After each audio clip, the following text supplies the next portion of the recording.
Hi everyone, welcome to this reading. I have my crystal ball off to the side, so I will be scrying throughout this message. If you're new to my channel, my readings are a little different. If you're returning, welcome back. You know how we do. If it doesn't resonate with you, if you're forcing the story to fit or arguing with it in any way, just leave it behind for the people who it's meant for. So channel members, you will have a collective message that posts later this week. Definitely check that out. And if you're interested in channel memberships, that link will always be in the description box below. We recently did the Major Arcana series video for the Strength card, so members, if you haven't checked that out, definitely do so. And if you're interested in personal readings, there's a couple left for this week at my Buy Me a Coffee link in the description box. Also, I Scry with Steph, who did these lovely scrolls, will be linked down there as well. So let's go ahead and let's begin. I'm using Brian Froud's Fairy Oracle to begin. I don't know if I'll be laying other cards on top of it. I may be. But the first card that stands out to me is this card here, and this is Jehovah. And so I'm speaking to a collective of people who have really battled false fears, maybe self-sabotage, maybe dramatizing events when negative things happen, for example. And I don't mean that in a judgmental way, but it is what it is, right? Sometimes something happens, and instead of thinking, no, it'll work out, it'll be okay, we're, oh my God, woe is me, this is terrible, it's something new always happens, right? It's that kind of energy.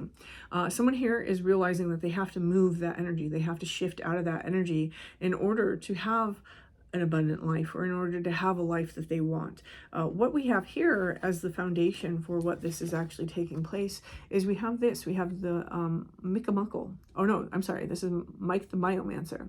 And one of the things that Mike the Myomancer does is he pays attention to his surroundings, right? He's immersed in the environment. He's part of nature. He's examining every single leaf, twig, bush.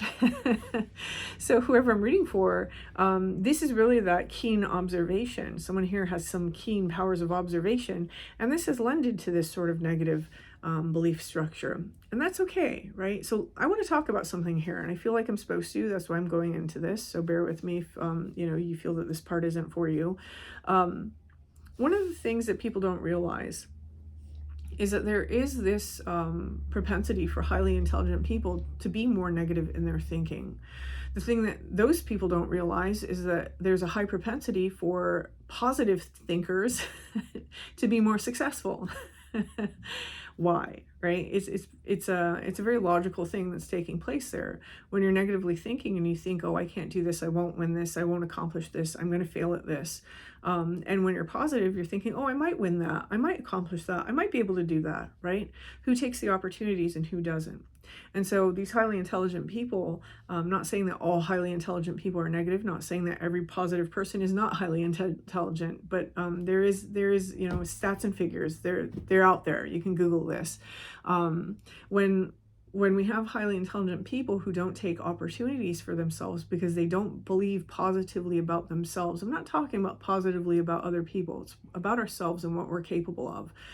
When we don't have those types of personal beliefs or that self-efficacy, we don't do much with ourselves, right? We might try and we might fail. We'll get really burned out very quickly because in the back of our mind, we have this program running that this isn't going to work out anyway. And so what you have is you have a lot of highly intelligent people who don't necessarily create lives that they like or that they want. It is very important to remember that whoever I'm reading for, you are a highly intelligent person, and you know that. You know that. You've observed things, and this is part of what lends this sort of credence internally to the fact that, shit always goes wrong, right? Everything's always happening at once. Everything's always going badly. But I want to say something there, right? There's a process that happens. It's an evolutionary process. It's something that really helped us in the past solve problems. Today, it really helps us self-sabotage ourselves. And this is a process by which we experience confirmation bias that lends itself towards negative events. So for example, you have someone call you names, or you have a car accident, or you have these things. They're more impactful to you, right? Because we do, as human beings, tend to dramatize things. They're more impactful. The more impactful the event, the more you remember them. This means that as human beings, it's the negative experiences that have much more impact on us than the positive ones. There was, that famous experiment where they had somebody have a bunch of positive things said to them, and the things that they remembered were the few negative things, and it took so many positive things for the person to feel a little bit better about themselves to even erase that one negative. This is the mode that most of us are naturally in. Most of us are stuck there, right? And it takes effort and it takes attention to be able to get ourselves to a place where we're letting the positive things that happen in our life affect us more. Sometimes because of our negative thinking, we've gotten ourselves into a position where everything really is just negative at this moment. Someone here is learning how to balance themselves and how to reframe and restructure certain thought patterns in order to get themselves out of that type of hole. So this is actually a very powerful energy that's rolling through my table today. This is somebody who is experiencing that light switch turn on. I know a lot of people consider these, when we finally think, oh, there's something else out there, that they think that's the awakening. That's a spiritual awakening, right? That's your first spiritual awakening. I oftentimes say that when we start to work with the inner child, we acknowledge that aspect of ourselves. That's our second awakening. When we have this, though, I consider this the true awakening. This is where we understand that our mind is really fabricating a lot of our experience, whether it's dictating the actions that we take, the behaviors that we engage in, or if it's attracting energies to us, right? So in this, what I'm seeing is that this is actually a collective that is, most, not all, are highly focused on love. The energy of love that has been inside of our lives, whether that's self-love, love of family, friends, significant others. Someone has had a lot of difficulty in love, whoever I'm reading for. And there's a lot of false fears that may be being realized regarding this energy right now in this collective. So this is something that somebody's trying to pull their attention away from, and they're trying to reframe that for themselves. And I love that. That's beautiful. What's happening here in the future, and this is a predictive one, this isn't necessarily just a confirmation for somebody today. I'm going to say this. I don't say this on this channel. I don't even believe in this, but I'm going to say it because it's how this scroll is striking me. And so if you guys know me, don't be like, oh my God, she said that. Like, I have to say it because it's what's coming out in this scroll. I'm seeing two matches and I'm seeing two flames, right? This is an attraction point where we're attracting somebody who might be labeled a twin flame. I'm not saying the twin flame narrative. I actually think that's I think it's quite damaging. The whole narrative about it, I think, is quite damaging. I don't think that we should focus on other people and say, this is my twin flame. They should just be a person, right? We should value them because they're a person, not because of something that we think that they are spiritually.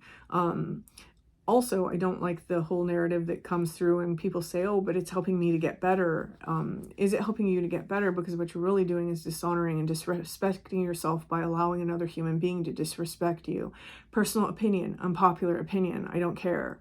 You're allowed to think what you think. I think what I think. It's not that I'm sitting here trying to convince you of anything. I'm letting you know what I think because I want it to be clear that I don't necessarily support the narrative. Here, however, what I am seeing is I'm seeing something of the more positive version of that, in that we're attracting somebody who mirrors us in positive ways, right? In beneficial ways. What I'm seeing is that somebody is starting to attract in someone that fits them in all the right ways, right? And this is beautiful. There does seem to be a little bit of a difficulty in making this actually happen, but this difficulty is not someone rejecting you, walking away from you, all those things that are usually wrapped up in that twin flame narrative. This difficulty just seems to be little things inside of ourselves in terms of our own personal vibrations that maybe are limiting us, right? Oh, this person's too good for me, or oh, this person would never like me, or things like that. That's what I'm seeing here.